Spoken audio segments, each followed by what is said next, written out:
बऱ्याच गोष्टी आपल्याला माहिती असतात किंवा बऱ्याच गोष्टी माहिती देखील नसतात आपल्याला. त्यापैकीच एक आहे गंगा जयंती. आता गंगा दसरा म्हणून देखील या दिवसाला ओळखलं जातं किंवा गंगा सप्तमी देखील म्हणू शकता. तर या दिवशी गंगा जयंती का साजरी केली जाते, कोणत्या दिवशी, तर आता गुरुवारी 23 तारखेला गंगा जयंती येत आहे आणि ती का साजरी केली जाते याबद्दल सगळी माहिती आज आपण पाहणार आहोत. तर बघा, सगळ्यात आधी जाणून घेणार आहोत आपण गंगा जयंती का साजरी केली जाते. पण त्याआधी बघा, गंगा जयंतीच्या दिवशी आपण एक उपाय करू शकतो किंवा ज्यांना आपल्या घरात पैशांची आर्थिक चणचण भासते त्या लोकांनी हा उपाय नक्की करावा.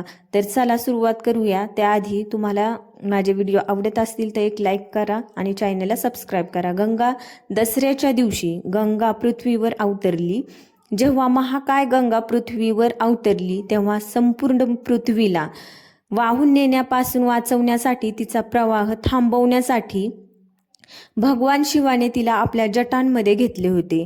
नंतर भगवान शिवाने गंगेला मुक्त केले आणि जेणेकरून ती भागीरथाच्या पूर्वजांच्या शापित आत्म्यांना शुद्ध करण्याचे आपले ध्येय पूर्ण करू शकेल. आणि भगीरथाच्या राज्याकडे जात असताना तिच्या प्रचंड प्रवाहाने आणि खवळलेल्या पाण्याने ऋषी जन्हूंचा आश्रम उद्ध्वस्त झाला होता आणि यामुळे ऋषी जन्हू क्रोधित झाले आणि त्यांनी गंगेचे सर्व पाणी पिऊन टाकले असे कथेत येते. आणि यावर भगीरथ आणि देवांनी ऋषी जन्हूंना प्रार्थना केली की गंगेला मुक्त करावे जेणेकरून ती आपल्या कार्याला पुढे जाऊ शकेल. प्रार्थनेने प्रसन्न होऊन जन्हूंनी आपल्या कानातून गंगेला मुक्त केले. आता आख्यायिकेनुसार जन्हू ऋषींनी वैशाख शुक्ल पक्षाच्या सप्तमीला गंगेला आपल्या कानातून मुक्त केले होते आणि या आख्यायिकेनुसार हा दिवस जन्हू सप्तमी म्हणून देखील ओळखला जातो. गंगेला जन्हू ऋषींची कन्या देखील म्हटले जाते आणि जान्हवी म्हणून ओळखले जाते. म्हणजे गंगेला दुसरं नाव जान्हवी हे देखील आहे. तर बघा, गंगा सप्तमीच्या दिवशी भक्त देवी गंगेची पूजा करतात आणि गंगेत स्नान करतात. गंगा सप्तमीच्या दिवशी गंगेत स्नान करणे अत्यंत शुभ मानले जाते. आता या दिवशी म्हणजेच गंगा सप्तमीच्या दिवशी आपल्याला एक उपाय करायचा आहे. थोडंसं गंगेचं पाणी घ्यायचं आणि त्याच्यात थोडासा कापूर मिक्स करायचा आणि ते पूर्ण घरामध्ये शिंपडायचं, जेणेकरून आपल्या घरातील पूर्ण निगेटिव्हिटी दूर होते, नकारात्मकता दूर होते आणि प्रत्येक आपल्या घरात राहणारा जो माणूस आहे त्याचा माइंड म्हणजे त्याचं मन पूर्णपणे शांत राहतं, जेणेकरून प्रत्येक गोष्ट पॉझिटिव्ह घडत जाते आपल्या लाईफमध्ये. तर हा उपाय नक्की करा. आणि दुसरा उपाय म्हणजे आपल्याला गंगेमध्ये स्नान करणं तर शक्य नाही आहे, पण गंगेचं जर पाणी घरात असेल तर ते आंघोळीच्या पाण्यामध्ये थोडंसं मिक्स करा आणि त्याने आंघोळ करा, म्हणजे गंगा स्नान झाल्याचं पुण्य देखील आपल्याला मिळते.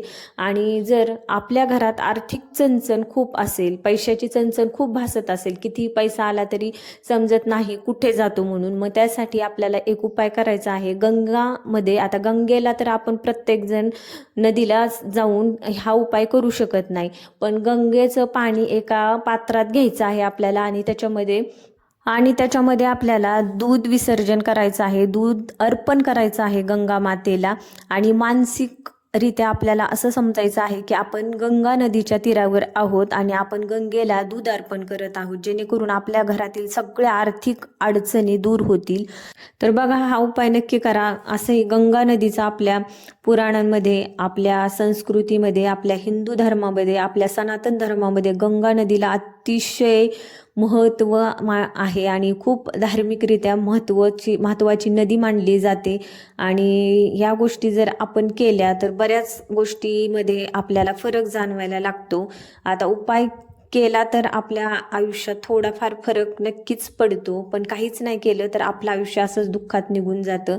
तर बघा, तुम्हाला व्हिडिओ कसा वाटला नक्कीच सांगा. चॅनलला सबस्क्राईब करा आणि हा व्हिडिओ आवडला तर तुमच्या मित्रांसोबत नक्की शेअर करा. तर चला, भेटूयात नंतर अशाच एका नवीन व्हिडिओमध्ये. श्री स्वामी समर्थ. रामकृष्ण हरी. धन्यवाद.